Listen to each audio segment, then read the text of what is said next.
These phenomena around human-animal interaction, of course, have been the subject of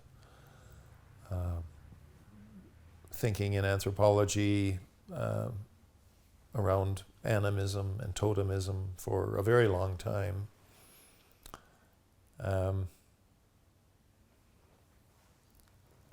And I was particularly engaged early on with notions of metaphor. I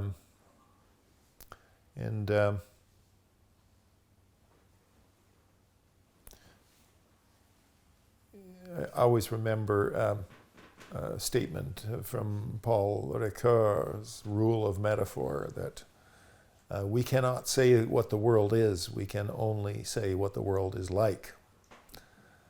So any statement about the world is inherently metaphorical in that perspective.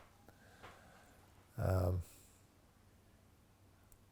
I have some problems with that in the sense that I value direct encounter with the world.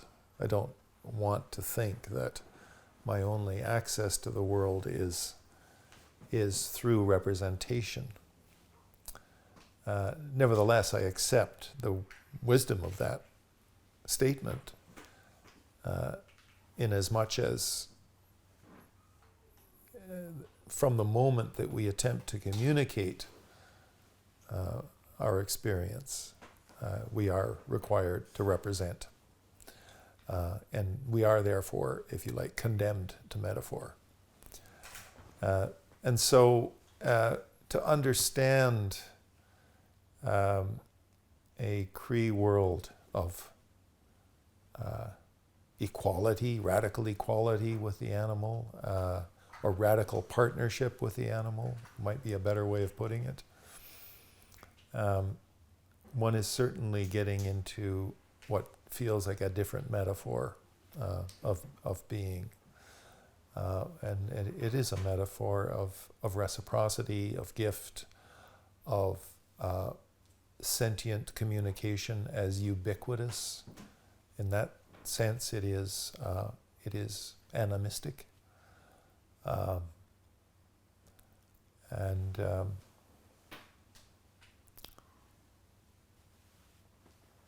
think about the relationship between animism and totemism differently, I suppose, than some other people who are writing about it these days. Animism for a long time has been thought of as, yes, the kind of ubiquitous distribution of spirit in reality, and that could translate in Cree and other indigenous traditions as the ubiquity of agency, subjectivity in the world.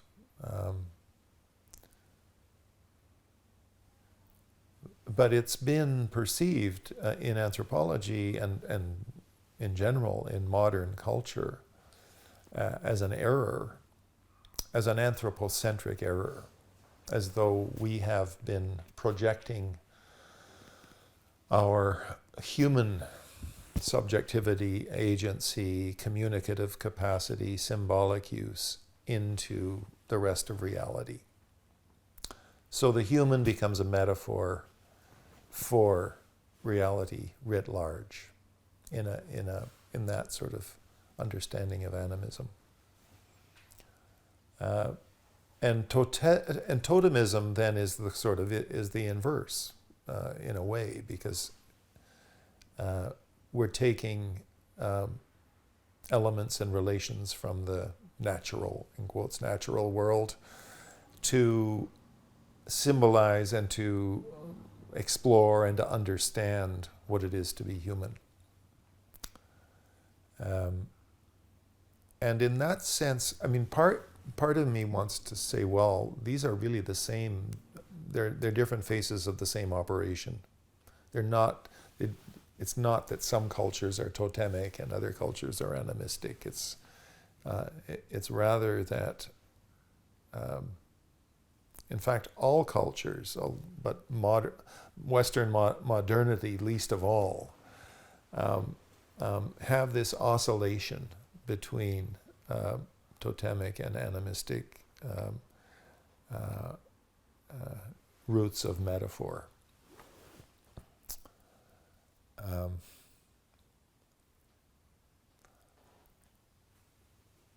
The difference between modernity and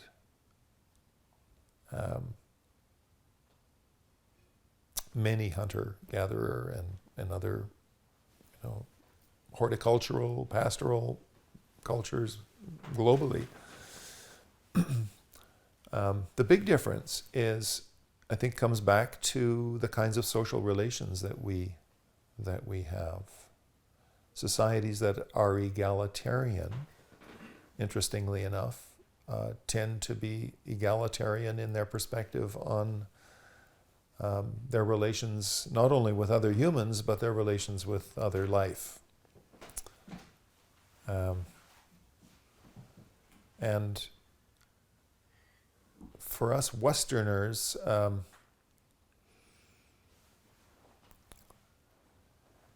our model of social relations is hierarchical. We have vestiges of love, of sharing, of gift, but we've contracted the social space in which those principles for interaction prevail, and we occupy this larger structure of profoundly non-egalitarian markets and political structures.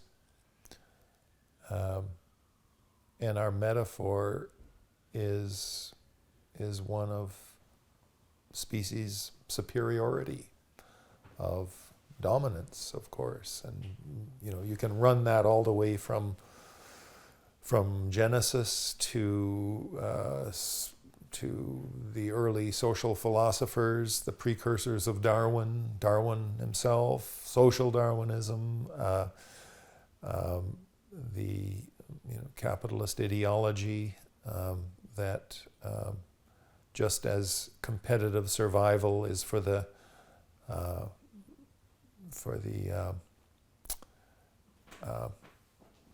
benefit of a species,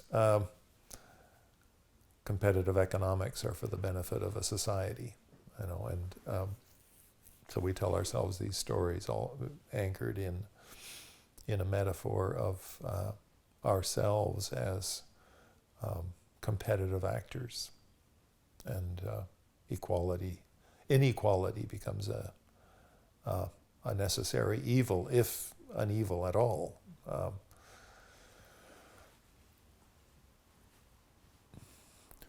So I suppose in trying to think about radical social transformation, if we want to get to the root metaphors that underwrite ideologies of equality versus inequality, that really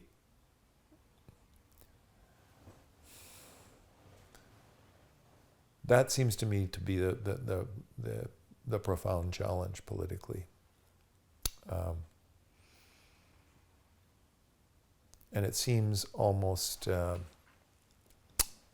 it might from a certain perspective seem impossibly utopian to imagine that a premise of egalitarian relations could be transformative of a global system. But that's something I'll maybe talk some more about a bit later.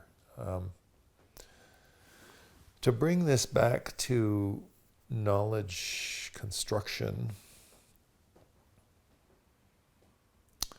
one of the things that's intrigued me to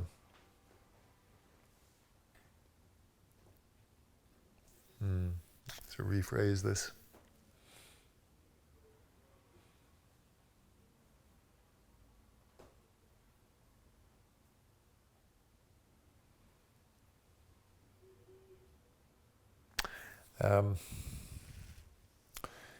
So I've been interested.